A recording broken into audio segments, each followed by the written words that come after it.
Сіз эфирда яңалыклар чыгарылышы студияда Лилия Гатина алга таба койбір темалар турында кыскача. Түркиянең берничә шәһәрендә урман янгыннары дөрли. Бүген туристик зонада куркынычсызмы? Чаллы халкы Хәсән Туфан урамындагы күпергә зарлана. Моның сәбәбе нидә? Җиңү поезды күчмә күргәзмә музей Татарстанда. Бирдән нәрсәләр күреп була?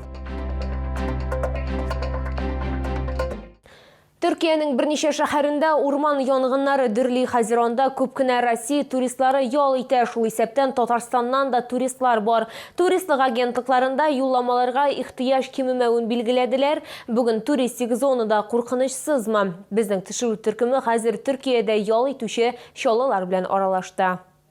Чаллылы Олина Хисматуллина Төркиягә бер атна элек очкан. Ул гаиләсе белән Сида шәһәренә ял итә. Бу урында янгыннар булмады дип билгеләп үтә Чаллылы. Биредә барысы да тыныч, ял итүчеләр арасында паника юк. Әмма Олина сүзләренчә кунакханә өстеннән вакыт-вакыт янгын сөндерү вертолетлары оча. Также вчера мы выбирались в город, снова готовимся к Сиде, тут пожар нет. Выбирались в город, обстановка даже спокойно, по приближению никаких ограничений нет. Пожар не чувствуется, обстановка хорошая, никакого запаха нет, туристов очень много.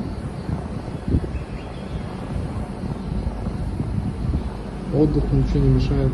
Төркиянең берничә провинциясендә урман янгыннары бара. Шул исәптән Кемерда да. Туроператорлар әйтүенчә, бу билет бәясенә һәм ихтыяҗына берничек тә тәэсир итмәгән. Ул туристлык зонасына якын килми. Янгыннар аркасында юлламалардан баш тарту очраклары булмады дип билгеләп үттеләр туристик агентлыкта. Туристы обеспокоены, они звонят, спрашивают.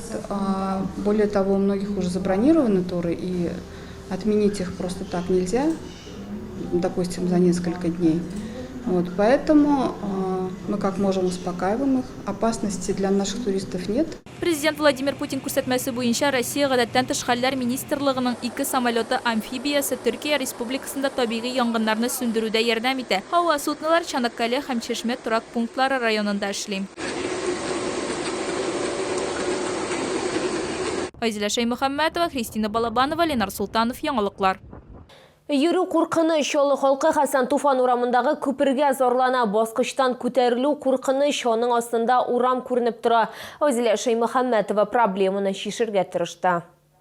Хәсән Туфан күперендәге баскыч 1 ел элек яңартылды, ләкин бүген аңа яңадан ремонт кирәк. Чаллылылар әйтүенчә, бигрәк тә өлкән яшьтәге кешеләргә баскычтан күтәрелү һәм төшү авыр. Да, неудобно там ходить, неудобно.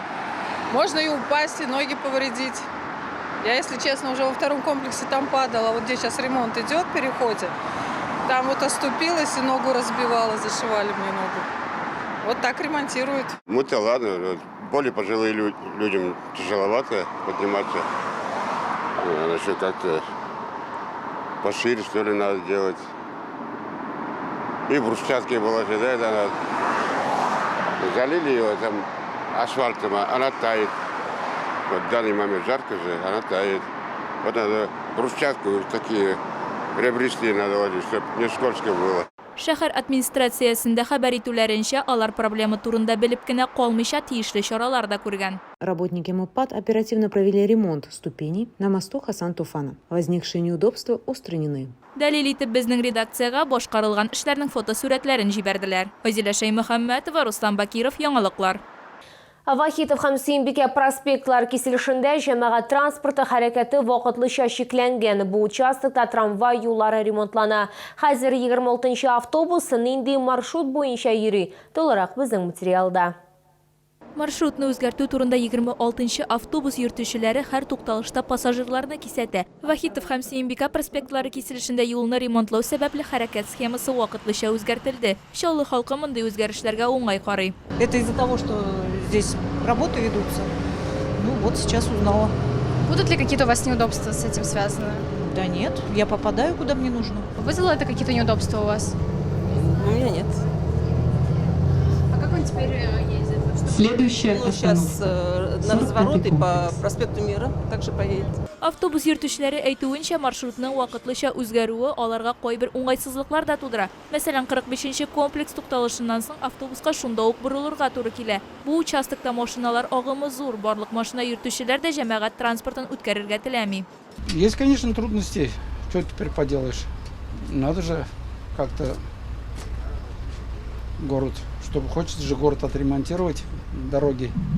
Удобно, чтобы было потом, понимаете, вот на трамвайных там надо, они резиновые эти полотна ложат, чтобы потом было удобно водителям, чтобы как бы и не разбивался. Вакытлыча 26 маршрут Вахитов проспектыннан Сейимбикә буйлап, аннан Автозаводский проспектына бара, аннан соң Тынычлык проспектына чыга. Вахитов һәм Сейимбикә проспектлары киселешендә хәрәкәт 5 августка кадәр шикләнәчәк. Айзилә Шаймөхәммәтова, Христина Балабанова, Кирилл Хабзе, яңалыклар.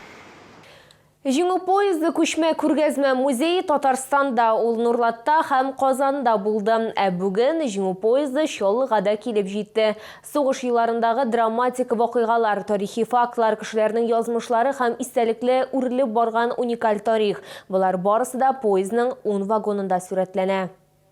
Беренче вагонда сугыш алдыннан соңгы сәгатьләр, тәрәзә артында тыныч тормыш, берничә көннән соң дөнья икегә бүленәчәк. Икенче вагоннан исә ул вакыттагы атмосфераны тоярга мөмкин. Хатын-кызларның йөзләрендәге күз яшьләре, алар әле нинди сынаулар үтәчәкләрен белмиләр. Вагоннарда хәрби әсирләрнең һәм концлагерьләр тоткыннарының фигураларын очратырга мөмкин.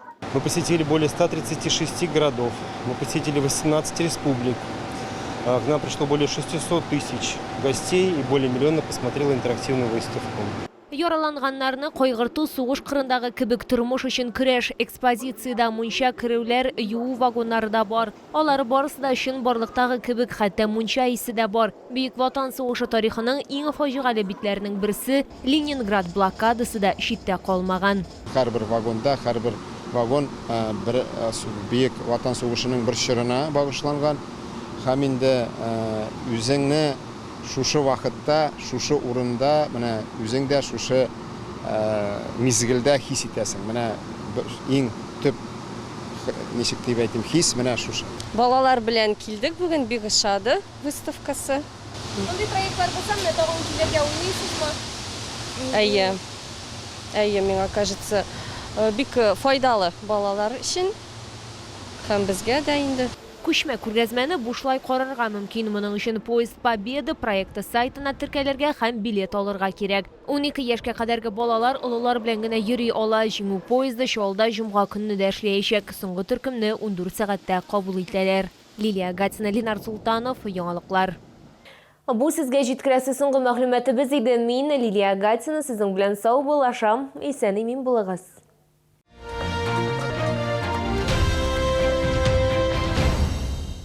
Продсклад «Победа». Пельмени классические «Отец семейства» 199,90 за килограмм. Эскимо кафе мороженое 33,90. Все нужное по низким ценам. Требуется домработница на постоянной основе. 919 628 99 95.